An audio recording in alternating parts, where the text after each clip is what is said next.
Hello friends, I am HBK, you are watching international leagues.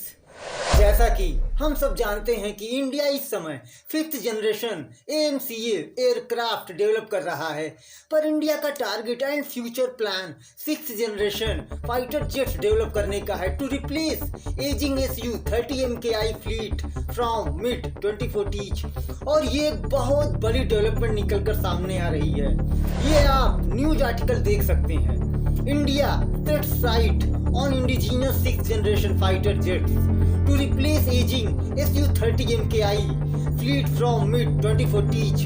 और आज हम इस वीडियो में जानेंगे इंडिया का future plan to develop 6th generation fighter jets and India क्यों रशियन सुखोई फाइटर जेट्स को रिप्लेस करके अपना खुद का made in India 6th generation fighter jets develop करना चाहता है। तो चलिए शुरू करते हैं video. As we know, India इस समय 5th generation fighter jets AMCA develop कर रहा है, पर इंडिया अपनी एयर सुपीरियोरिटी को आगे आने वाले डिकेड्स में और भी ज्यादा स्ट्रॉन्ग एंड मेंटेन करके रखना चाहता है। और इसके लिए India indigenous 6th generation fighter jets develop करने की प्लानिंग कर रहा है। अपार्ट फ्रॉम दिस, इंडिया का future plan 6th generation aircraft को डेवलप करके older Su-30 MKI fighter jets replace करने का है starting from the mid 2040s। मतलब भारत 2 डिकेड्स की प्लानिंग करके चल रहा है। अब जरा Su-30 MKI फ्लीट के बारे में भी जान लेते हैं। देखिए, तो Su-30 MKI फ्लीट को भारत की एयरफोर्स में अर्ली 2000 में इंडक्ट कराया गया था, जो इंडियन एयरफोर्स की बैकबोन मानी जाती है।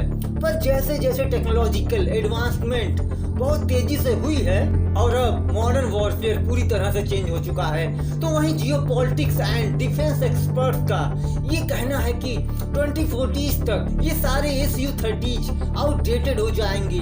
तो भारत को इसे रिकॉग्नाइज करना पड़ेगा, समझना पड़ेगा कि आगे आने वाली फ्यूचर कॉन्फ्लिक्ट्स के लिए जो भी चैलेंजेस होंगे, उसके लिए भारत को नेक्स्ट जनरेशन फाइटर जेट्स पर काम करना शुरू करना पड़ेगा, जो फ्यूचर में भी इंडिया को किसी भी वॉरफेयर के लिए इंडिया की जरूरतों पर खरा उतरे।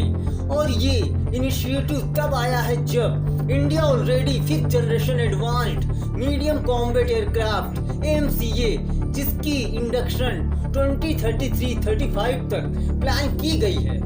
देखिए, 6th generation fighter jets represents a significant leap forward. इसमें कटिंग एज टेक्नोलॉजीज का यूज किया जाता है, जैसे 6th जनरेशन फाइटर जेट्स में advanced stealth capabilities, autonomous flight functions, artificial intelligence integration and sophisticated sensor systems का यूज होता है। These features are crucial for maintaining air dominance in future battle space characterised by drones, hypersonic weapons and electronic warfare.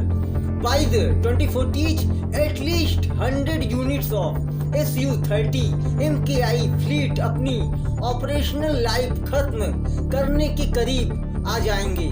मतलब इनमें वो दमखम नहीं रह जाएगा, पर इनको अपग्रेड करने से इनकी सर्विस लाइफ एंड मेंटेनेंस की वजह से अभी भी ये कॉम्बैट करने में कैपेबल हैं, पर फ्यूचर वॉरफेयर में ये जो डिमांड होगी उसे एकम्प्लिश नहीं कर पाएंगे। पर यहाँ सबसे बड़ी प्रॉब्लम हमें ये देखने को मिलती है कि इस तरह के एडवांस्ड एयरक्राफ्ट को डेवलप करने में या तो मेजर टेक्नोलॉजिकल इशू या फाइनेंशियल हर्डल्स देखने को मिलता है। और अगर इंडिया का ऑनगोइंग AMCA प्रोग्राम सक्सेसफुल हो गया तो ये क्रिटिकल फैक्टर होगा इंडिया ये डिसाइड करने में कि 6th जनरेशन जैसे कॉम्प्लेक्स टेक्नोलॉजी वाले फाइटर जेट्स को इंडिया में ग्रो किया जाए या नहीं। तो फ्रेंड्स, फ्यूचर में जो भी डेवलपमेंट होगी मैं आपको अपडेट करता रहूंगा। तो मिलते हैं नेक्स्ट वीडियो में। Thanks for watching.